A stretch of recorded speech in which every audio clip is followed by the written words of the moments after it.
This story begins at Lynching University. One of the students is a beautiful girl in a skirt named Zitan Chu. She calls someone an idiot for coming to pick her up. The person who came to pick her up is her brother-in-law, Chin Li. She says that by getting out of the car to fetch her, he embarrasses her. The girl walks towards the car while calling the guy useless. She throws her bag into his lap. Chin promptly grabs the bag and opens the car door. She asks him to hurry up because she doesn't want any of her classmates to see them together. Zitan tells her brother-in-law never to pick her up at the college gate again because she doesn't want to be embarrassed. She continues, saying she doesn't understand how her sister got such a bad husband. While driving, Chin Li is very nervous. His hands tremble on the wheel, gripping it with anger and force. At the end of the day, they arrive at the Chu family's residence, which is a large mansion. Inside the house, Mrs. Chu is praising a guy named Lu Mingho. He says he studied abroad and should have married Qingyin, not the mute Chin Li. The guy asks where Qingyin is because he hasn't seen her yet. Mrs. Chu responds that she is working and hasn't returned yet. He asks about Qingyin's husband and says he heard that he is unemployed because he can't talk. Mrs. Han says he want to pick up her youngest daughter. The mother-in-law calls Chin Li to come down and meet the guests, saying he can't lock himself in the room. At that moment, Zitan calls her brother-in-law, asking if he is deaf because he didn't hear their mother calling. While complaining about her brother-in-law, she questions if he thinks that house is his own and begins to enter his room. The brother-in-law is only in his underwear and meditating. While meditating, a great energy comes out of him like a kind of fire. The girl is embarrassed to see this and tells him to put on clothes, calling him a pervert. Chin Li doesn't care because the energy is flowing inside him. The meditation is bringing more energy into him. This vital energy is absorbed from plants and other things around him. The guy slowly opens his eyes to see what's happening in front of him. When he opens them, he sees a great vortex of energy. This was a technique he trained for 10 years. Part of his training required him not to speak to concentrate all this energy. He remained mute for 10 years, but finally managed to control the great sphere of energy in his hand. Chin Li began to think about his past. He had been part of the Chu family for a year now. He hadn't spoken for 10 years. Just as he started to talk, his jaw locked. He warmed up his voice a little, as if releasing something from inside his throat. Proud of finally having completed what he wanted for 10 years, he remained silent. Now he didn't need to suffer anymore and could speak again. Suddenly, his thoughts were interrupted by a very loud scream, ordering him to come down quickly. His mother-in-law kept calling. Chin Li put on clothes.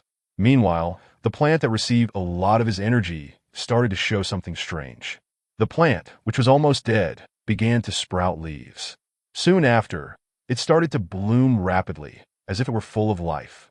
Chin Li started to go down to the living room. His mother-in-law received him, asking if, besides being mute, he was also deaf. Chin Li stood face to face with an old friend of his wife, who was also a suitor of hers. He introduced himself to Chin Li, and his name was Lu Mingho. From the moment he saw Chin Li, his expression was of malice, as if he was plotting something. The protagonist remained silent and greeted Lu.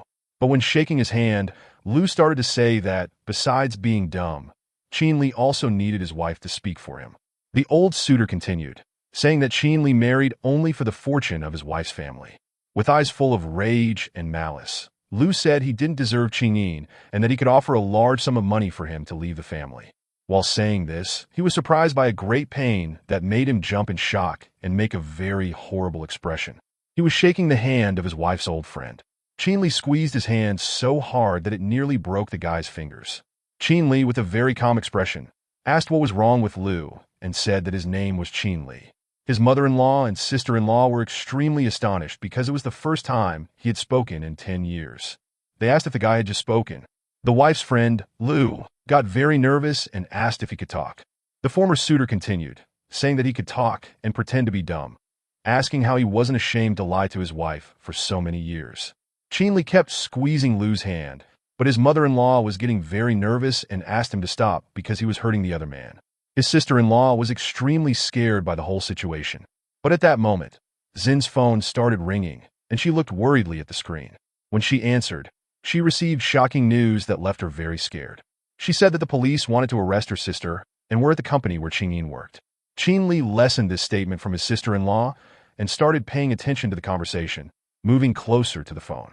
The protagonist ran to his sister-in-law, grabbed her hand, and asked what happened to Qingyin, his wife. The sister-in-law responded that something happened at her sister's company and that she would be taken by the police. Deciding to change the situation, Qinli turned around confidently.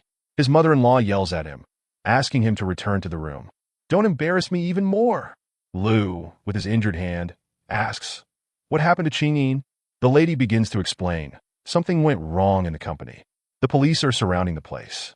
Extremely nervous and in a lot of pain, Lu says, "I still have some friends in the police. We should go to her daughter's company to see what's happening." Inside the company, we see a very irritated woman with several pustules on her face. She shouts, "The company owner will be arrested." Qingyin, the protagonist's wife, stands very firm, listening to what the woman is saying. Qingyin's mother is with her, saying, "This woman is being unreasonable." Everyone seems scared of the screaming woman. Lu tries to resolve the situation. "Many people use that cosmetic cream," he says. "It just so happened that this woman developed so many pimples and pustules on her face. I have many friends at the police station, including the chief himself, being my personal colleague." The woman scoffs at Lu. "If you know the police chief, my cousin is the city mayor." Everyone is shocked by this information because such an important person could complicate their lives a lot. Lu becomes very scared and shows his cowardice. "I can't do anything," he says. The company's fault is indeed Qingyin's. We hear someone calling the mayor's relative, and it's Qinli. "Just give me 10 minutes to try to help her," he confidently says. "If I can cure her and make her skin return to normal in just 10 minutes, you should let this go." Qingyin is very surprised because she sees her husband speaking for the first time in a long time. Lu is very jealous, seeing the boy's confidence contrasted with his own cowardice, making him even more nervous. "This boy is a disgrace to the Chu family." Qin Li's wife asks, "What are you doing?" "I'm already tired of this situation and don't want you to cause more problems for her company." Qin Li turns around and calms his wife. "I am different now," he says. "I should fulfill my role as a husband from time to time." Lu, still green with envy, starts mocking the boy. Qin Li announces to everyone, "I have the cure for the mayor's niece's pimples."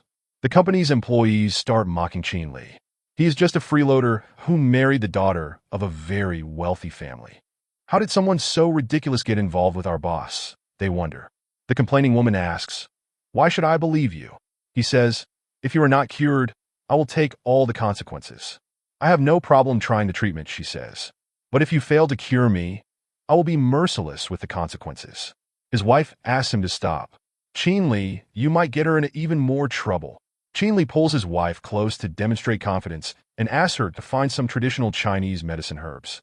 He also explains that since the woman's internal temperature is very high, this process might work. But his wife, Qingyin, is still a bit skeptical. The woman goes after what her husband asked for. Lu starts cursing, saying he'll get into a lot of trouble because of this. The protagonist turns to Lu and says that if he can cure her, please do it. But it only makes him more outraged for being humiliated by Qingyin's husband. The company owner returns with everything that was asked for. But Chu warns that if something goes wrong, the Chu family will not be involved. Qin Lu knows that the Chu family wouldn't get involved in this, especially with something involving the son-in-law. But he needs to act, so he takes everything and starts grinding the ingredients. He uses his power to open the bottle and infuse it with energy, which heats the water. He is no longer the mute man, because now he speaks and can get things done.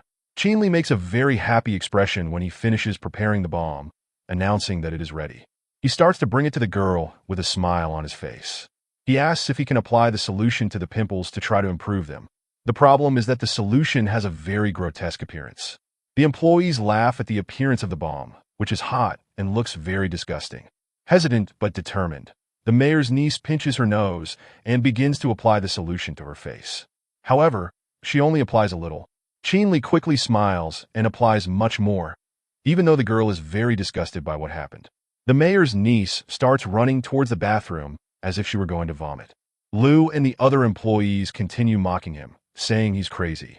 But his wife is still somewhat doubtful, wanting to know if it will work. A scream could be heard from the women's bathroom where the mayor's daughter was, which gets everyone's attention. But she comes out with her face completely clean, as if it were a miracle, and there was nothing more on her face. Her skin was smooth. Those who were belittling Qin Li, saying he couldn't do it, are now speechless and can't believe what they are seeing. The protagonist explains that the problem wasn't the product, but the woman's internal body temperature. It was enough to use anti-inflammatory and antibiotic measures for the sores to disappear. The employees still don't believe that someone they consider so defeated managed to cure the condition. His wife asks what happened and how he did the cure. He says he studied pharmacology. The girl who is just cured asks if he can cure any disease. Qinli responds that he first needs to see the patient. The girl says her uncle has a very serious illness, and that if he can cure him, she will pay him 500,000. Qinli accepts without blinking, which leaves his wife very astonished, saying he is crazy to do this. She says he shouldn't go because he isn't a doctor and shouldn't be treating sick people. But with a smile on his face, he asserts that there's nothing to worry about. Qinyin is still very worried and says that her family won't help him if he kills someone. Seeing that even his wife doesn't believe in his abilities, he just lowers his head and starts to leave. His wife calls his name once more. Impatient, he takes a deep breath and says that if anything happens, he will handle it himself and won't cause any more problems for the Chu family. As night falls, they arrive at the hospital in Yangqing City. We see Lu Zheng, the mayor of Yangqing City, talking to a doctor. The doctor says that his father's condition is terrible and that surgery would be very risky. The mayor's cousin is with Lu Zheng and is scared because her uncle is already in the ICU. Lu Zheng explains that this morning his father's condition got much worse, and the doctor said there was nothing more he could do, which leaves the niece extremely shocked. She introduces Qin Li as a specialist in Chinese medicine. Perhaps with his skill, he can heal her uncle. The skeptical cousin asks if he is really a doctor. Qin Li responds that he is. Still skeptical, Lu Zheng comments on how young the boy is and asks to see his medical diploma. Qin Li says he doesn't have a diploma. Horrified by this, the cousin starts arguing and says he would never let someone without a diploma take care of his father, leaving the niece shocked by her relative. The girl is devastated hearing these things and asks Qin to leave.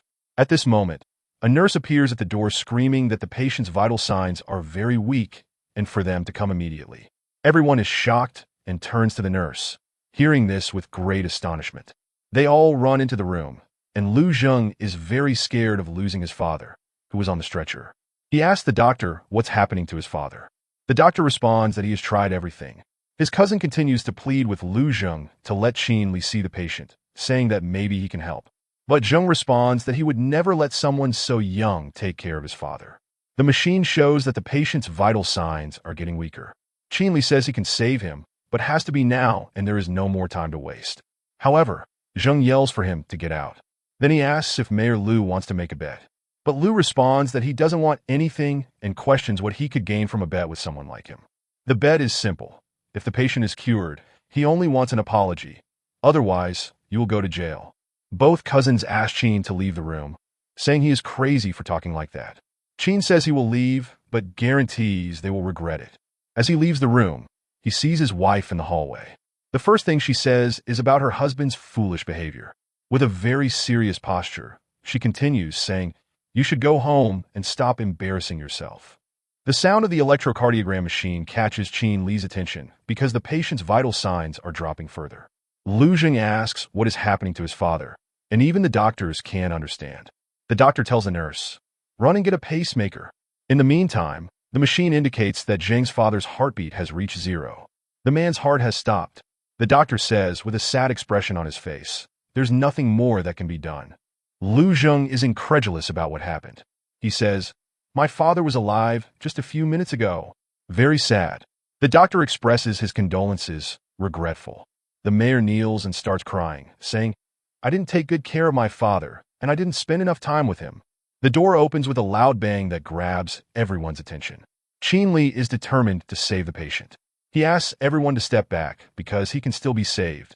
He pulls out several very thin needles from inside his coat, recalling that 10 years ago, these techniques were taught to Qin Li by an immortal being. He begins to work on the chest of the dead man, but Zheng can't believe what his eyes are seeing. The boy is emanating a lot of energy from within himself to be able to use these techniques. Qin Li couldn't speak for 10 years, but everything will make sense now because he can use this technique to save someone's life. He starts inserting several power-charged needles into the patient's chest. Before inserting the last needle, he thinks, 10 years of patience were worth it. When he pricks the last needle into the patient's neck, something surprising happens. The patient starts coughing up blood, but comes back to life. The whole family is very happy because the patient came back to life with Qin Li's help. The protagonist feels extremely relieved and says, I managed to save him just in time. The doctor can't believe what he's seeing and asks, how did you manage to do that? The whole family is happy to see their relative well and finally awake after the scare of him almost dying. The old man tells his niece with a smile on his face, don't worry, I'm sad for making you so concerned. Qin Li turns to leave the room, leaving the family there. But he hears Lu Zheng kneeling on the floor and calling his name. When he turns around, the mayor says, I'm a man of little faith and should have trusted the boy earlier to save his father. Even after treating the boy so badly, he still saved his father. Qin Li tells the mayor, don't worry much. His father will soon be stable and will recover. The girl also apologizes and says she will pay the 500,000 as promised, just that he needs to send his bank account number. When he closes the door and leaves the room, he hears his wife's voice again, speaking in a sarcastic tone. Wonderful, Dr. Qin. He hadn't noticed she was there and starts looking at her slowly. His wife is beginning to understand what is happening. She says, it's just a coincidence, and you shouldn't try doing that ever again. Qin wonders what kind of image his wife has of him and thinks it must be a pretty bad one. Lu Qingyin's former suitor is watching everything from the corner and is very nervous seeing the boy succeed. The couple returns home, arriving in the middle of the night. Qingyin's mother asks, how is her daughter, as if she is still scared and wants to know what happened, while Qin Li observes the two talking. Qingying says, everything is fine now, and that it's all over. But her mother is shocked to hear her speak so calmly. The mother-in-law turns to her son-in-law. She starts shouting, asking why he is standing there. Clean the house, she tells him. Qin Li says with a mocking tone, it's okay. After finishing all the household chores, Qin Li returns to his room. He is astonished by what he sees.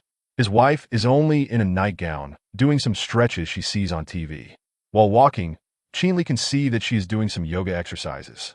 While stretching, his wife starts saying that she heard from her sister that he acted like a pervert today. He explains that after picking up the girl from college, he was changing in his room. She accidentally opened the door and saw him. He turns to see his wife, who is in a very thin nightgown, and continues stretching, controlling her breathing. She questions if that was all that happened. During the stretch, she needs to press hard on her chest area. This makes Qin Li quite interested in the way she is stretching. Qinyin continues, saying that she knows her sister's temperament and doesn't believe that her husband would do anything to bother her. She also asks him not to be so impulsive and that he was lucky everything worked out today. To conclude, she adds that tomorrow they will have a meeting with her family that they should attend. Having dinner with his wife's family is not a very pleasant idea for Qin Li, but he says it's okay. His wife is exhausted and finally throws herself on the bed to rest.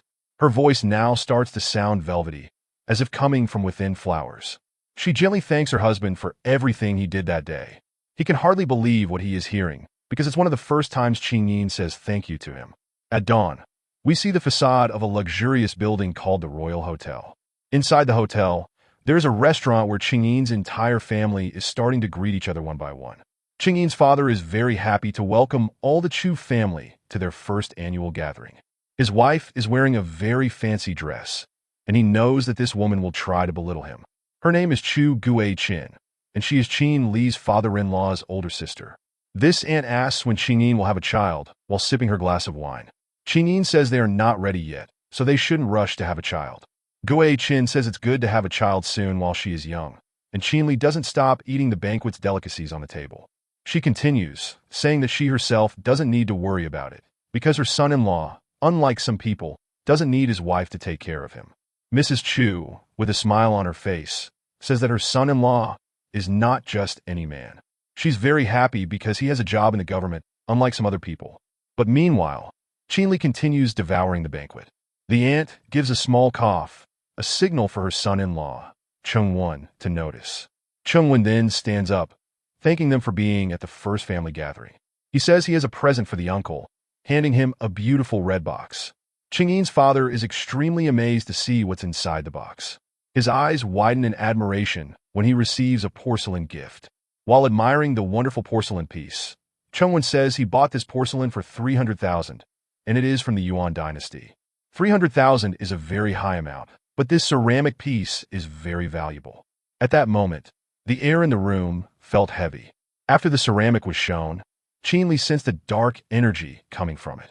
This artifact was likely filled with evil and perhaps even a curse. His in-laws were amazed by the gift. They said Chung-won was generous to give such a valuable treasure. But Qin-li only felt the evil energy coming from the ceramic. Chung-won started to bother Qin-li. He asked if Qin-li had prepared a great gift too. Then, he mocked him, saying he was jobless and depended on his wife. Since he had no money, he wouldn't bring anything. But if he wanted, he could offer Qin-li a garbage collector job at the city hall. His wife became nervous and told Chung-won not to speak to her husband like that. Chung-won kept making fun of Qin-li. Qin-li stood up and said he was in a hurry and couldn't bring anything. Chung-won was shocked that Qin-li could speak. Zheng's wife said even speaking, he was still a loser who couldn't do anything. Then, Qin-li cleverly said that whatever he brought would be much more valuable than something fake. Everyone became nervous. The aunt started cursing, but Chung-won said he spent 300,000 on the piece. Qin-li said it didn't matter how much he spent. The piece was still fake. Chung-won got very angry and called Qin-li a loser for saying his gift was fake. He slammed the table, knocking over his glass. He wondered how Qin-li guessed it was fake. The seller had guaranteed the bowl was genuine and no one could tell it was fake. Qin-li felt challenged and was going to show why it was fake. The father-in-law told Qin-li to be quiet. His wife said he couldn't be so rude, since everyone there was family. The aunt kept nagging, saying he accused without reason. The boy asked if the cousin admitted the ceramic was just a copy. His wife said it didn't matter if it was fake or not. It was a gesture of thanks, and today was a family dinner. They shouldn't be fighting. The sound of the door opening caught everyone's attention. The mayor entered the room, asking what was fake. Feng Mao was with him. Chung-won was surprised that the mayor was there and started to approach him. He held out his hand to greet the mayor. The mayor also raised his hand, as if to greet Chung-won. But Mayor Liu walked past him and greeted Qin-li. He was very happy and grateful to see him, and said he didn't expect to find him there.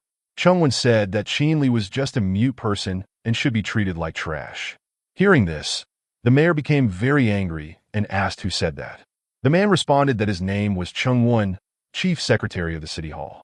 The mayor turned quietly and asked if Qin-li had any problems with Chung-won. Qin-li said no. They were just talking about if the porcelain was real. Interested in the old piece in front of him, the mayor called the man who was with him to take a look. The man says he hasn't done many evaluations lately, but blue and white ceramics are his specialty. He begins to examine the piece closely. He brings the bowl closer to his face. The designs and colors seem to be from the Yin dynasty, he states. Chung-won is relieved because he spent a lot of money on it. Qin asks, does the appraiser believe it's really original or just a copy? Since the appraiser had said the piece was from the Yin dynasty, he is intrigued if the boy is doubting his ability, thinking it is fake.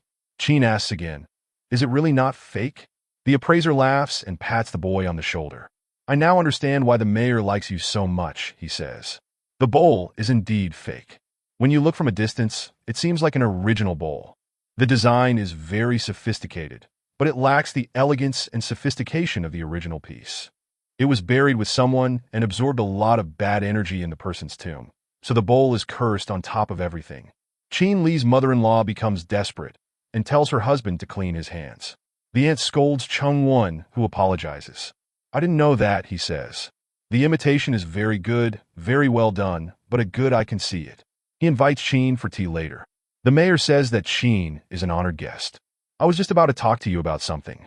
The boy tells his wife's relatives to continue eating. I will return as soon as I finish the meeting with the mayor. The nasty aunt says that the boy is indeed a good catch. The mother-in-law is smiling because she decided not to speak to maintain appearances. Qin continues talking with the mayor. My father, after returning home, got sick again in the past few months. My wife and son also fell ill. Hearing this, Qin focuses all of his energy and asks to check the mayor's pulse. The mayor extends his hand to Qin. As expected, there is a malignant energy that is dissipated by Qin's energy in the mayor's pulse. What is it that you're feeling, he asks. Don't worry, I know exactly what to do.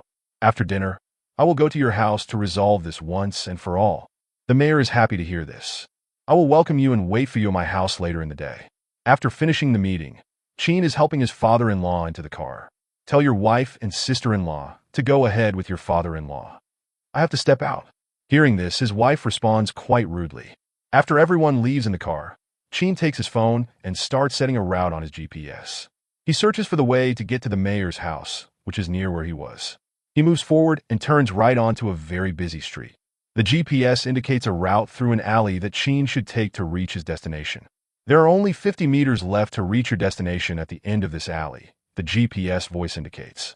However, midway Lu is there with several armed thugs waiting for Qin. The young man looks at the alley, then at Lu and the thugs behind him, all waiting for him. Qin Li is blocked from passing through the alley, as it is full of Lu Mingo's armed thugs, the former suitor of his wife, Qin Yin. Lu says the only way for Qin to leave is to let them cut off both his hands, his tone mocking and calm. Qin sees the man's malicious face and evil look. Lu responds that Qin shouldn't worry because now they will take care of everything. To motivate them, Lu shouts he will give 50,000 to whoever cuts off Qin's hands. After this, all the armed thugs rush towards Qin to attack him. With a confident smile, an aura of energy surrounds the young man. He concentrates his energy to deliver powerful blows, starting by kicking one of the thugs right in front of him. With just one blow, he knocks him down. Then, he turns to another and, with a strong punch to the stomach, knocks him down as well. His blows are strong and fast, and he continues hitting the thugs. With each blow, one of them falls. After some time, Qin isn't even tired and asks if that was all. Lu Mingo, with a destroyed look on his face, can't believe what he sees. With an expression of terror, he tries to understand how someone treated like trash could become so strong out of nowhere. Qin then makes a gesture towards Lu, inviting him to come closer as if to fight. But Lu's plans are different, and he starts running for his life, telling Qin not to come near him. Relieved that it's all over, Qin can finally breathe calmly. He continues his way to the mayor's house, which is in the same direction as the alley where Lu Mingo's thugs were. All the thugs are left defeated and unconscious on the alley floor. As the day ends, the colors of the sunset start to fill the sky. Just ahead is the mayor's house, and Qin is approaching a large mansion. Finally, he finds the house and is sure it's the right one. The young man rings the doorbell, waiting to be answered. He senses there are bad energies coming from that place. When the mayor opens the door, despite seeming happy, there are deep dark circles under his eyes. The mayor invites him in, but Qin can see the house's energy is malignant. The entire environment is infested with this dark energy. It seems much worse than Qin thought. Suddenly, a loud scream is heard from inside. The two men hurry down the corridor. The mayor opens the door, worried about his wife, and asks if his son, Xiao Jie, is getting worse again. While the mayor tends to his wife, Qin can see that the boy, Xiao Jie, is floating, and the woman is terrified. Qin is also shocked by what he sees. His eyes are focused on that malignant energy. The boy is indeed floating, enveloped by a dark energy that seems to have the shape of a face and makes a noise like a rattlesnake. The mayor is terrified, but Qin assures him that you will save the boy. But the energy is so much that it even has a bodily form. The monster, realizing Qin's power, starts to get very nervous, and its eye glows with anger. The entity starts speaking through the child, saying not to confront it and stay away. It repeats the same phrase several times in a very creepy tone. Qin gathers his energy and is ready to act. With a quick movement, he throws several acupuncture needles at the boy, all charged with energy. The needles don't hit the boy. They hit only the focal point of the malignant energy, which, when struck, emits a white flash and begins to dissipate. The mayor and his wife are worried about their son, who falls onto the bed, very exhausted. But Qin Li tells him not to approach because it's not over yet. The energy is still inside the boy's body, and he needs to remove it to cleanse him. The mayor and his wife start to get very nervous, influenced by the energy. They start cursing at each other, and the wife calls Qin Li trash, while the mayor tells everyone to shut up. Seeing that they are also contaminated by the energy, Qin makes a small cut on his thumb, concentrates all of his energy, and places a needle on the boy's forehead. The boy starts to scream while a black energy begins to rise into the air, taking a very strange form. We can see that it is pure dark energy. Qin Li's energy is passing through the boy's body, and he begins to float again because of the two energies. One is entering and purifying him, while the other is leaving, which is the malignant energy pouring out in large amounts from the boy as it starts to accumulate above the room. Qin Li charges 3 needles with energy and throws them at the black mass to disperse it. The boy starts to wake up and immediately calls his mother, who hugs him tightly. Qin Li tells the mayor that he doesn't need to worry anymore, but now he just needs to find the source of this sinister aura. The mayor doesn't quite understand what this aura is. The young man starts investigating the room, asking if anything has happened recently with the family, or if they received any gifts. Realizing that there is nothing in the room emanating this energy must be outside the house, he begins to move toward the front of the house, and the mayor follows him. Upon reaching the front door, he can see that inside a statue there is a small stone charged with malignant energy. He removes the stone from the statue and shows it to the mayor, saying that this is the source of all the problems. But the mayor doesn't believe that a small stone could influence him in such a way. Qinli explains that the malignant aura of the stone will come into contact with him when he enters and leaves the house. The more contact he has with this malignant energy, the more infested he will become, becoming irritable and weak.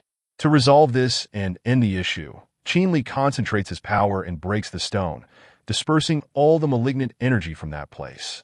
The mayor's wife thanks Qinli for saving the child and apologizes for what she said earlier when referring to him. Qinli has no problem and only wants the child to be well.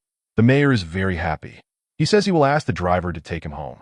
But before that, he asks if Qinli would like to open a clinic, surprising him with a proposal.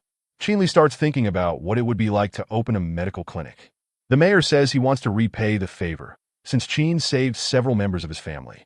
Qinli thanks the mayor and starts heading towards the car, very happy with the idea the mayor presented. During the trip to his house, it begins to get dark. Qin thinks that with a clinic he could help many more people. If his parents could see what he is doing, they would surely be very proud of him. As they drive through the city, Qinli observes the streetlights. Something catches his attention so much that he even shouts for the driver to stop the car.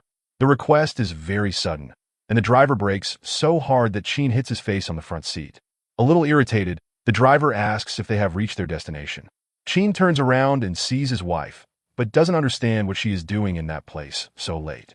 He hides, observing what she is doing, which catches the driver's attention. The driver can see that the young man is looking at a girl and says that she is very beautiful. We see another girl in high heels, walking and wearing a tight leather outfit that attracts the attention of several people. This person is Qingyin's best friend, and perhaps the young man is exaggerating, thinking that she could be doing something wrong. Qingyin and her friend finally meet, and the red-haired woman apologizes for being late. As they get closer, the two kiss passionately. After kissing, Qinli is very embarrassed, but the red-haired woman is not. Qinli is stunned by what's happening, and the driver is very shocked. He can't understand the situation. Is his wife cheating on him with another woman? With the lights illuminating the girls, we see them walking towards a nearby club. The driver, with a smile on his face, says the young man has good eyes. But Qinli says that's not what he's thinking. He can see that his wife's friend makes a very strange sign over Qingyin's shoulder. When they enter the place, there are various types of music, dancing, and some drinks. As soon as Qingyin enters, she asks for her favorite wine and says she missed her friend very much. While the bartender prepares some drinks, they sit at the bar. Qingyin says she has many problems at work, which is why she couldn't see her friend. Her friend tells her not to think about bad things now, and that they should just have fun. They decide to get drunk and have fun together, toasting the first glass with huge smiles on both their faces. After a long time, several bottles have been opened, and they continue drinking. The girl tells her friend that if she didn't need a sham marriage, she wouldn't be under so much pressure. Qingyin already seems to be drunk. Her friend feels sorry for what's happening and offers her a special drink. Qingyin drinks the entire drink without asking, but her friend doesn't drink the other one, just watches her. As soon as she finishes drinking, she passes out, and her friend puts her on her shoulders. The two get up and start heading towards the staircase. They climb the stairs with great difficulty to the second floor of the building. When they get there, they're greeted by Lu Mingo, who still has an obsession with Qingyin. Lu is in a very large room. He takes the girl and carries her towards a red bed with a camera pointed at it, while her friend watches everything. He puts Qingyin on the bed with a very malicious look and says he can't be blamed for what he does. Meanwhile, the other girl leaves the room, and Lu locks the door. Since Qingyin is unconscious, she remains lying on the bed. Lu starts touching her clothes and body. A faint rustling can be heard in the back of the room as Lu moves over Qingyin. But soon, 3 knocks on the door are heard. This catches Lu's attention, and he nervously asks who is at the door. The person replies that it's room service. Lu thinks it might be some drink the girl with Qingyin ordered, but when he opens the door, he sees a figure that bursts in and surprises him. It's Qinli, who stands in the doorway, facing Lu, who can't believe he's there. The other girl is already unconscious in front of the door. Lu starts making excuses, saying that Qingyin was drunk and that he was going to help her. But before he can finish explaining, Qin knees him forcefully, throwing him against the wall. The force is so great that Lu feels immense pain in his chest and even starts coughing up blood. Qin approaches him, and in a very menacing voice, asks how he wants to die. Lu starts begging for his life, kneeling before Qin, saying he will never appear in their lives again. He begs for forgiveness and even calls Qin master. Qin is merciful and tells him he can get up and disappear. While thanking him, the criminal passes behind Qin with a fake smile on his face. But something is strange. Suddenly, Lu says Qin should go to hell and holds a knife, trying to stab the young man in the back. But he dodges the blow and says he has already given Lu 2 chances, and there won't be any more. Qin takes a needle, charges it with energy, and makes a very precise strike in Lu's hip area, exactly where it is like breaking 2 eggs. Qin reprimands his opponent because he brought this upon himself. Lu falls to the ground, writhing and foaming in pain. Both who were conspiring against Qin are kicked out of the room. Qin closes the door and says he is relieved to have found his wife in time. With a worried look, he begins to charge a needle and sits next to his wife. Qin makes a small prick on his wife's wrist and starts transmitting his energy into her. Qin's eyes begin to open very slowly. Her husband asks if she is awake and how she is feeling. The girl starts to respond but notices that someone had tampered with her clothes and the place where she is. She gets dressed again and slaps Qin, calling him a perverted bastard. Incredulous at this, the young man says he just saved her, so why did she hit him? But Qin doesn't believe she was being saved. She thinks he was doing something wrong. The girl doesn't trust him at all and calls him a pervert. Qin has nothing more to say. He just stands up, defeated, and says it's up to her whether she believes him or not. As he closes the door, she continues cursing him and throwing some objects at the door. Qin feels very bad about the situation. She starts looking around the room. Then, the beep of the camera catches her attention. She notices there is a camera on a tripod that has been recording all this time. Qin goes to a park near a forest. He receives a call on his cell phone. The person calling wants to know if the phone belongs to Qin. Qin recognizes the voice as Lu Wan, the girl whose pimples Qin's bomb cured. He asks why she is calling. The girl replies that she wants to buy a large quantity of the bomb. She asks if he could improve it by adding something to lighten the skin. It would help even more. Qin is very excited about the idea of being able to sell. He wants to know how many jars she wants so he can prepare them all. Lu Wan says she wants about 200 jars and will deposit a large sum of money. The young man says he can do it without a problem, but that it isn't as expensive as she thinks. The girl says she heard from her cousin that they opened a medical clinic and she will sponsor this clinic. Qin is very happy and grateful. At the extensor family home, the clock strikes 1 in the morning. Qin is scared because she's waiting for her husband to return. She thinks it's unusual for him not to come back so late. She worries the husband must be very angry because she misinterpreted the situation, but she hears the door opening. They meet in the living room and stand in silence for a minute. He starts heading towards his room. She asks why he arrives so late. Her concern surprises him. Hesitating with his response, he says he had work to do. She immediately says to forget about it and pretend she didn't ask anything. Qin sees that she is very nervous and looks at her, waiting for her to say something. Qin starts talking about what happened today and what she did. He asks what went wrong for her to have to drink so much. Very sadly, Qin says that her company will probably fire her. Qin begins to explain the situation. She says she will be fired because of the incident with Lu Wan. Her colleagues usually gossip about it with everyone. One of the managers has had several conversations with her, and in one of them, said she should resign. Qin tries to comfort her, saying that even if she's fired, everything will be fine. Qin can't understand how everything will be fine without a job. How will she take care of a family? After all, it's not easy to find a job. As he walks to sit down, Qin tries to clarify what he meant. He asks if she remembers how he saved the mayor's father at the hospital. To show his gratitude, the mayor offered him a clinic. He had already made some money by curing people. If she is willing, the two of them can run the clinic together, he says while drinking a cup of tea. Qin is surprised to hear this, and by the way, her husband is supporting her. The young man continues, saying that it will still take some time for the clinic to open.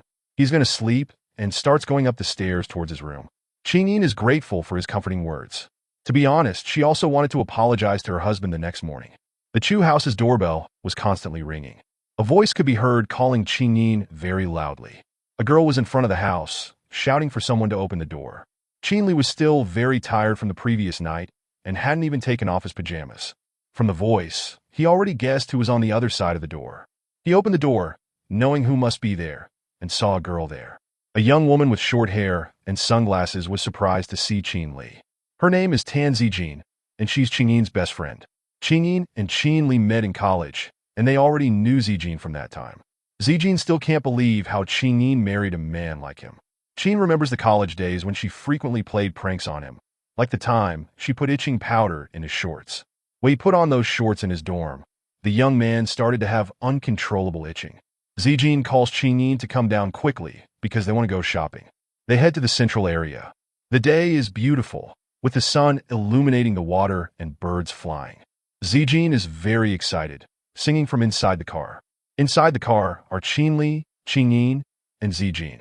The friend says they are going to a surprise place soon. They arrive at their destination. They park the car in front of a very luxurious building, the tallest building in the city. Zijin says there will be an auction there where only rich and famous people are invited. In front of the place, Zijin hands over an invitation to enter and says that the driver, Qin Li, is also with her. They all go up to the building's rooftop, which has more than 90 floors. It is indeed the tallest building in the city. Zijin says the coolest thing there is the gemstone auction, where you either double your money or lose everything. This very luxurious hall is where the auction takes place, with a very chic atmosphere and various drinks being served by beautiful waitresses. As they head to the auction area, the friend teases Qin Li to buy a gemstone for his wife. The young man responds that if she likes one, he will buy it. The next item to be auctioned is a raw jade stone. The two girls are very excited about what is happening, but Qin Li is a bit bored. Something catches his attention from afar. He can see that in the discard area there is a stone charged with energy, emanating a very strong aura. When he gets closer, he realizes that the energy resonates with the energy inside his body, and he makes a move to pick up the stone. The auction announcements continue, 100,000 once, 100,000 twice, and the price changes as the bidding increases. Qingying hears from her friend that if she wants any stone, her husband will buy it. Tan Zijin says that if he's lying about this, she will deal with him, but her friend asks her to calm down. She asks where Qin Li is because she noticed he was no longer by their side. Qin Li wants to buy the stone that is charged with energy and asks for its price. The girl replies, that is around $50 to $100 each stone. He starts searching his pockets and finds various crumpled notes and a few coins. He hands the girl several crumpled $10 and $2 bills and some coins to make up the total amount. He asks for help to cut the stone. Zijin is incredulous to see that he went to get the cheapest stones and says, those stones have no value. She adds, if you cared, you would buy me a precious stone, and that's why the clinic story might also be a lie. While she says these things, the girl who went to cut the stone for Qin Li is very surprised. She shouts, announcing that the stone is full of jade inside, despite its exterior appearance. It is very valuable inside. She speaks so loudly that she catches the attention of the entire hall. Everyone turns to see the stone. The people there start to gather around to see, admiring the stone and taking pictures of it. Excited by the idea of finding more of these, everyone starts grabbing the stones that were marked for disposal. Meanwhile, people want to buy Qin Li's stone. A girl offers $300,000, but a man offers $500,000. Then someone offers to buy the stone for $5 million. A man with glasses starts saying that the stone is worth at least $5 million, and that he is the Jade King of Yankin City, known as Tan Lao. With great enthusiasm, Lao asks, would the young man like to sell the stone for $5 million? This man is the father of Zijin, Qin Li's friend.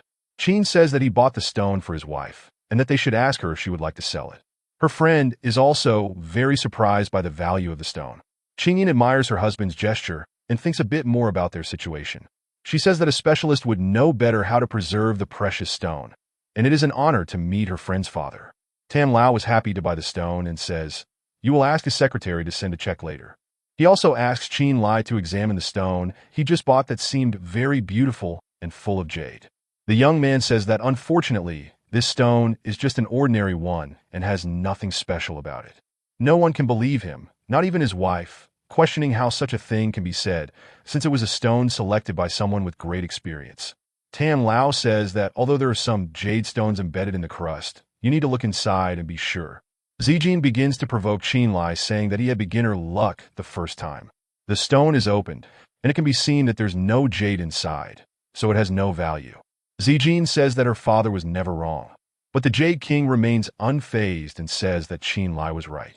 He adds that they are still looking for people with a lot of experience in the Jade field.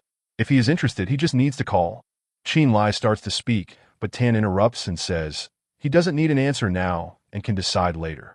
Father and daughter start to leave, and Zijin asks if her father is sure about this. He says, of course, with certainty. After a while, on the street, Qinlai and his wife are returning home by car. Qingyin is still incredulous, asking, since when do you understand geology? The man hands her the check for the sale amount and says, it's not very difficult. I learned from books and can teach you later. The girl snatches the check from his hand and slaps him, asking, if you were lying, why did you pretend to be mute and a loser? Qinli begins to think about the answer, thinking about a distant past. An image of an old man scratching his beard appears. This old man stands up and prepares to say something. The old man has such strong energy that it seems to burn with a blue aura around him. He speaks the following words. As long as the teachings of the book are practiced, the boy will be 10 years ahead of his time, but he will need to block all his key points for 10 years. This is the boy's destiny, and the rest is up to him. After saying this, the man starts to disappear and says they will meet again in the future. This story is being told by Qinli, who says, I am not lying, and I am not a fool. Qingyin doesn't quite understand and asks, why did you choose to marry me? The young man asks, don't you remember what happened in the past, during college? Some students used to make fun of Qinli, putting cigarette butts in his food and throwing soup in his face. With a quick slap, someone stops the cigarette butt from being thrown into Qinli's plate. The young man is then defended by Qingyin, who says that people shouldn't mess with the weaker ones. She can remember this story, and when they met, this made Qinli fall in love with her. When she proposed to him after university, he was very happy, but now he is sad to remember that their marriage is just a fad. The wife asks, did you never have any resentment or regret towards me? Confidently, he responds, how could I have regretted anything? Your family helped me when I needed it. You also helped me a lot, and in my heart, I always saw you as my wife. His cheeks begin to blush because opening his heart was not easy. Qingyin feels good, but doesn't know how to deal with it since her husband has changed so much recently. Despite liking each other a lot, due to their somewhat complicated marriage, they cannot declare their feelings for each other. Qinli continues, saying, my clinic should open tomorrow, and you should go with me. She says, I thought it was all a joke, but it seems serious. Saving lives is not as easy a job as you think. He says, I am not treating any serious illnesses, just some more common issues, and you shouldn't worry. Very angry, Qingyin says, if you go to jail, no one will go to prison for you. Her husband is very sad with her response and the mistrust of his wife. The silence bothers her, but she only said it because she was worried about him. In a very beautiful shopping center is where the clinic's opening happens. Many people gather in front of the new clinic, wishing good luck and with some festive balloons. Some people start to see what treatments they offer, and Qinli's wife's whole family, who was at the dinner, is also there at the opening. One of the aunts starts to badmouth the young man, saying she didn't know he had become a doctor. The man next to her agrees. The clinic opened out of nowhere. Qinli's father-in-law says there should be no concern. My son-in-law is a man with many secrets, and he even helped the mayor recently. Chungwen starts. Qinli shouldn't feel safe just because he is friends with the mayor. How daring he is to open a clinic like this. Li responds sarcastically. I don't understand how a clinic can be dangerous to people. The cousin's husband keeps saying, the place will undergo a rigorous inspection because I work at the city hall. Finally, Mayor Liu and his wife arrive. They are very happy to see Qinli. Qingyin's uncles are very surprised to see that the mayor has so much affection for the young man. Chungwen still can't believe it because the mayor is his boss.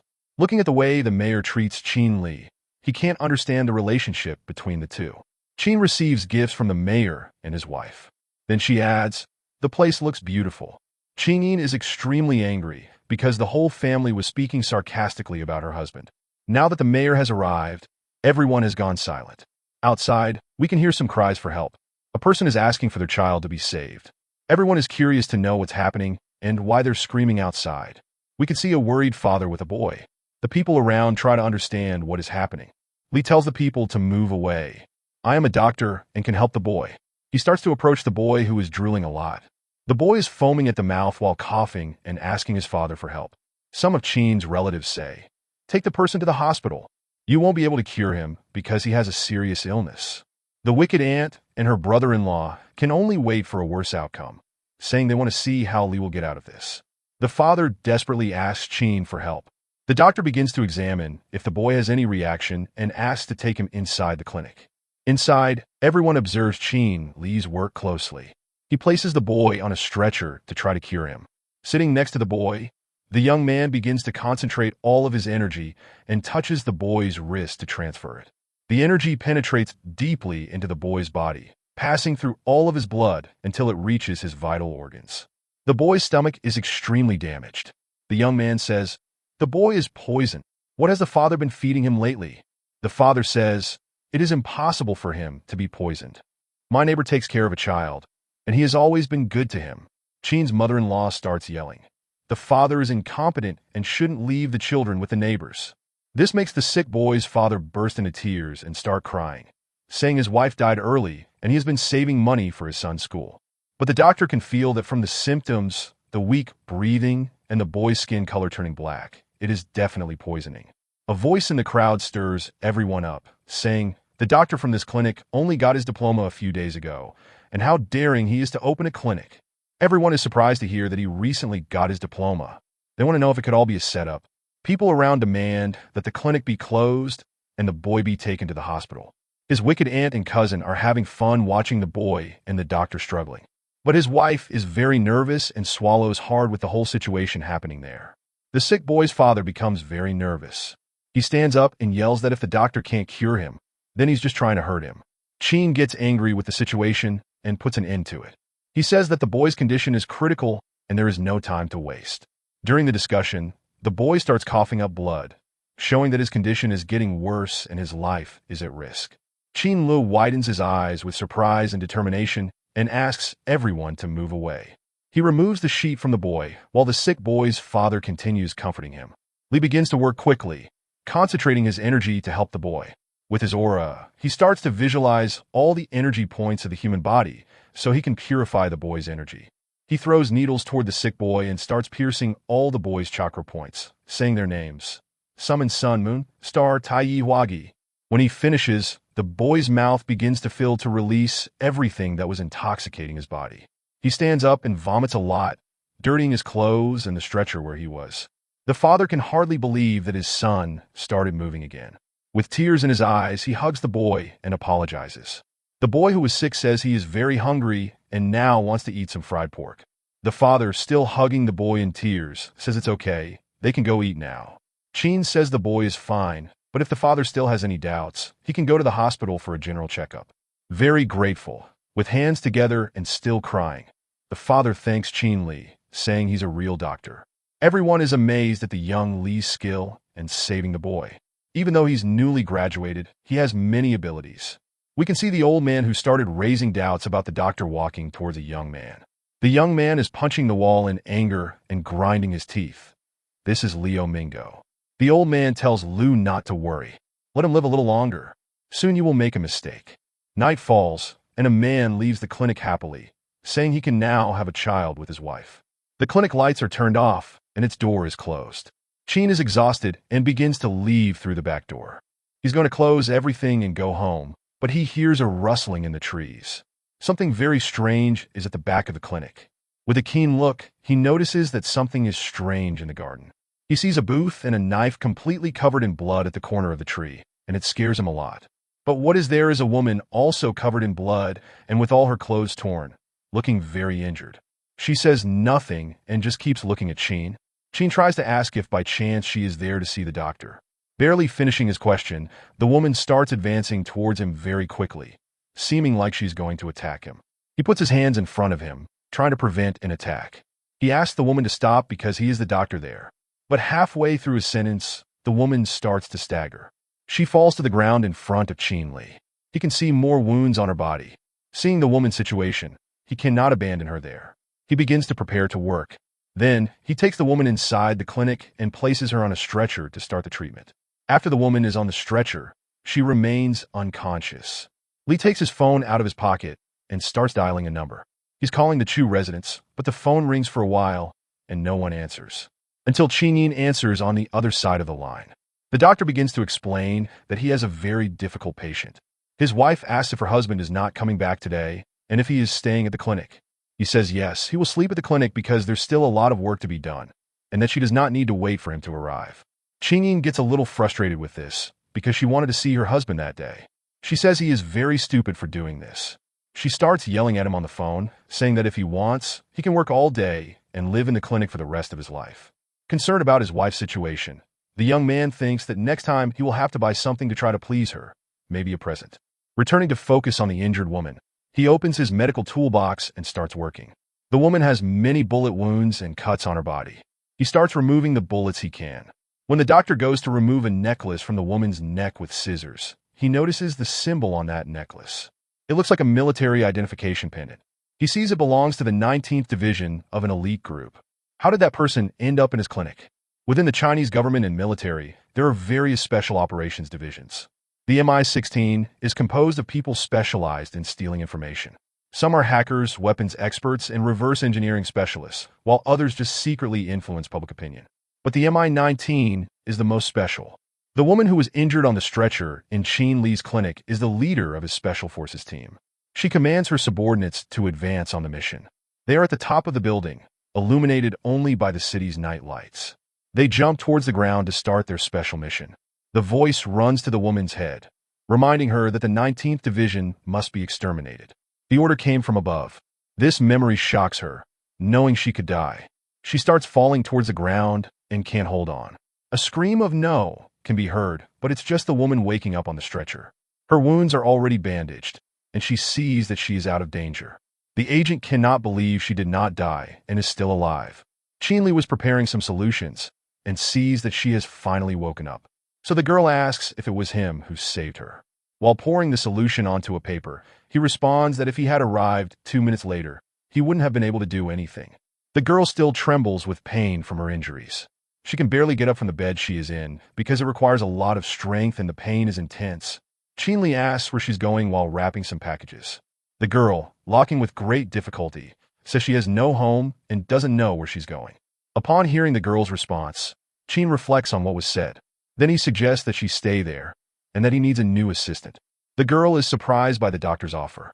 He opens the window to let the daylight illuminate the room. The girl asks if she can, and if she would be able to. The young man says yes, that every month he will pay an average of 5,000, and asks what she thinks of these terms. Perplexed by the doctor's help, she says she will do everything she can to help him. That if there is anything the young man needs to be done, she will do it for the doctor. The doctor says she needs to stay in the clinic to recover. But a very loud scream comes from the front, asking Qin Li to open the door. He goes towards the clinic and starts to open the door slowly, but the door is pushed with such force that it hits his face, and a girl calling for Qin Li enters. This girl is Zijian, and she asks the young man to accompany her. The doctor asks if she is very ill because it is very early to go there. Zijian responds that he is the one who looks sick, saying she came to take them to a jewelry competition. Li sees the tickets in Zijian's hand and takes them, but doesn't understand what competition this is. She tells him to shut up and to go with her. The two go to the great palace of Yangshang, the beating palace. Upon arriving there, Zijian sees her father and is pulling Qin by the tie. Zijian's father, Mr. Tan, is very happy to see him. The two greet each other enthusiastically, and despite being anxious, Li smiles and apologizes for keeping Mr. Tan waiting. Mr. Tan says there is no problem because he wants the young man's help with the Jade Stone competition. Qin doesn't understand very well and asks if the businessman wants the young man to be an advisor. Mr. Tan confirms this, saying he saw the young man's skill with his own eyes and wants his help. He continues explaining that this competition is divided into 2 parts. One is the bet, where you buy a stone, and the other is cutting the stone to see what's inside. He also introduces Mr. Tan's other employees. Wancha, a man with a hat and mustache, Jiaolin, a tall young man, and La Shu, a man with glasses. Zijian says that her father spent a lot on this competition, and that if they reach the top 3, Qin Li will be rewarded. Mr. Tan confirms that if he helps win the competition, he will share 10% of his company stocks, called Tan Ki. Zijian blackmails the man, saying that if she is the best friend of his wife, she can make up a lie about him. Afraid, Qin says he will try his best. They start heading to the central screen of the palace, where the announcements of the stones being sold are made. One of the young men asks with a bit of disdain if the young man is really going to choose that ordinary stone. With a smile, Qin responds, "Since I'm here, I'd like to try my luck."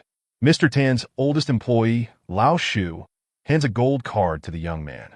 "Since I'm in a good mood," he says, "I'll believe you. 1,000 to try something." Qin Li accepts, but is a bit suspicious because Mr. Tan said he could spend millions. Employees mock and laugh at the rookie, saying, 1,000 is enough and shouldn't insist further. They turn their backs and say that the young man is not qualified to choose the stones. Along with the other employees, Qin Li looks at the gold card and laughs, imagining the possibilities. The sun continues to illuminate the beautiful palace where they are. The young man starts looking among the cheaper stones, many of them priced exactly at 1,000. Among these stones, one catches his attention because it has a blue glow. He turns to see it better. The stone costs 2,000, but is emitting a lot of energy, being probably very valuable and catching Qin Li's attention. Qin Li's eyes widened in astonishment upon spotting a stone that stood out from the rest. A lady inquired if he was interested in buying the stone. The two men have a conversation about the stone, and they estimated it to be worth nearly $5 million, making their confident claims of victory. Qin Li's attention is diverted towards the two men. The lady called out to him again. He was startled and embarrassed upon realizing that he had been so engrossed in the men's conversation that he had completely forgotten about the lady. The lady handed Qin Li a card and explained that it was worth 50,000 and would cover the full price of the stone. He then waved his hand and replied, saying, "It's fine," and accepted the card. Suddenly, a voice called out to Qin Li from the crowd, leaving him wondering who it was. 3 guys with playful grins teased him and asked him what stone he purchased and whether he thought he would win first place. Lao Shu, with a dismissive tone, suggested that he should go home. He implied that not everyone could work for Mr. Tan. He replied confidently that he was not sure if the stone he bought was top-rated, but added that if it was not for Mr. Tan, he would not have even attempted it. The mayor suddenly walked up to them and asked if they all had finished choosing their stones. Lao Shu, confirming with confidence, declared to Mayor Tan that they could guarantee they would make it to the top 3 because they have got the best stones. Tan nodded in agreement and confirmed that they had indeed chosen the best 2 stones. He quietly thought to himself that the stone's surface was exceptional, and the quality inside should be equally impressive. Suddenly, one of the men recognized Mayor Tan. It was Qian Zong, who was holding a girl's waist. Zong, with a mocking smirk, addressed Tan, saying he was confident to gamble again, this time after Tan lost to him. "It's my own business how I spend my money," Tan retorted with a touch of irritation. Zong burst into laughter at Tan's response. Zong's voice was laced with amusement, because he couldn't believe Tan would resort to using new people to help him. With a sneer, Zong implied that Tan was resorting to new recruits because he had run out of reliable people at Tamon Key Jewelry. Condescendingly, Zong suggested that Tan should simply pack his bags and leave before he suffered further humiliation, with a mocking laugh. "Qian," Zong told Tan that he had no room in the capital of Jiangzhou, and he should just go back to Yangzhou. Lak Su, with reassuring words, told Mayor Tan to leave the matter to him. He would make sure that they would crush Qian Zong. The Jade contest officially began, and the host, with a booming voice, announced to the participants to pay attention. The Jade contest had numerous participants. After the participants got ready, the host then excitedly announced it was time to start the stone gambling part of the contest. The one who would be hosting the Jade contest competition would be Sin Ran. Sin Ran instructed all the contestants to come up to the stage and prepare themselves. Mayor Tan nervously asked Qin where the stones he bought were. Qin obliged and showed the mayor the stones he bought that only cost 20,000. The 3 men burst into laughter when they saw the stone that Qin had bought. La Su mockingly said that Qin had the nerve to show his garbage stone to them. Mr. Tan said to himself in disbelief, "What price you can get from that garbage stone is nonsense." He then started to doubt Qin Li's abilities, thinking that he was wrong about what he thought about him. Sin Ran shockingly announced that the first stone that had been cut was whole green. After the first stone, the second stone was also filled with a beautiful glass royal green. The bidding for the stones now started with large numbers, one after another. The number bid started with a loud shout at 30 million, then up to 45 million. Laksu was shocked and in disbelief that the bidding was already high when the competition had only just started. The competition had only just started, yet it was already intense. Sin Ran informed the competitors that the top prices were 63 million, down to 42 million. She then announced the last contestant, which was Mayor Tan's stones. Mayor Tan willingly bought their own stones for this competition. Laksu was walking up the stage while holding the two big stones. He was then swallowed by nervousness and anxiety while cutting the stone, hoping that the stones Mayor Tan had bought were green. A wave of excitement rippled through the audience as they eagerly anticipated the reveal of the stone's hidden treasures. Mayor Tan, his face etched with worry, paced nervously, wondering what would be inside the stone. On the other hand, Shin Lei, with an air of detached calm, muttered to himself, "Millions of dollars just went down the drain." The stones were sliced open, revealing their insides, and a collective gasp of anticipation swept through the audience. Everyone held their breath, hoping for a flash of green within. A wave of disappointment washed over the audience as they realized the stone's interior was nothing but a worthless piece of rock. The hub and the others were in disbelief. "How is it possible?" they asked. "The stone is worthless." They had wasted an amount of money, a cost of 5 million on the stones. The audience erupted in laughter, mocking Mayor Tan and pouring judgment on him. Even the host was stunned and couldn't believe that something that cost so much would turn out to be nothing. Sin Ran sighed in disappointment. She declared that the contestant from Tan Key Jewelry was a real letdown and a waste of money. "It's over," was in Mayor Tan's head as he experienced embarrassment. The MC, with a glimmer of hope in her eyes, announced that there may be a chance because one stone remained uncut. Mayor Tan, desperate to spare Qin Li further humiliation, tried to stop him from cutting the second stone. Qin Li smirked as he cut the stone open, knowing that it wouldn't be worthless this time. The stone was cut open, and the inside was imperial green. The host said, "It's such an ordinary stone, yet it turned out to be imperial green." Everyone thought it was all over after they saw the first stone that had been cut earlier. Laksu could not believe that something that cost $20,000 for a stone would actually be full green inside. He added that Qin Li was just a lucky bastard. Mayor Tan, lost in his own thoughts, lamented that if the 5 million were in Qin Li's hands, then he would have been the one to bring victory to Tan Key Jewelry. Sin Ran was completely baffled, watching as Qin Li continued to cut the jade, thinking that he was crazy and unable to understand his actions. The mayor could not help himself, and now stood up, shouting at Qin Li to stop cutting the jade stone. Qin Li, unfazed by what everyone was saying about him cutting the stone, was still focused on getting the work done. Tan was now shocked by what he was about to see. Qin Li, with a dramatic flourish, sliced open the final stone, sending a wave of anticipation through the audience. Sin Ran's voice, trembling with astonishment, declared that the jade stone has jade inside it and also has a piece of blood jade inside the green jade. She then announced that the last piece of blood jade was sold for $1 billion. The crowd erupted in a frenzy of cheers, their voices echoing through the hall as they marveled at the incredible jade stone. Qin Li, holding the jade aloft, declared with unwavering confidence that this jade was the last belonging of Mr. Tan. Sin Ran then exclaimed with excitement that the stone that had been cut was the rarest jade among all jades. She added that the stone was so unique that it required 1,000 years to form. She even exaggerated that this jade was worth the same as someone's life, even hers.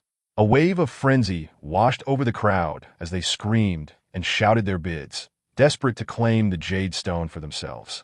The man, taken aback, then confirmed that Qin Li had unearthed a blood jade and gemstone of exceptional rarity. Well, that was the end of the first part of the story. I hope you enjoyed this video, and if you do, then give it a big thumbs up, and don't forget to share and subscribe my channel Fire Recap. I am out.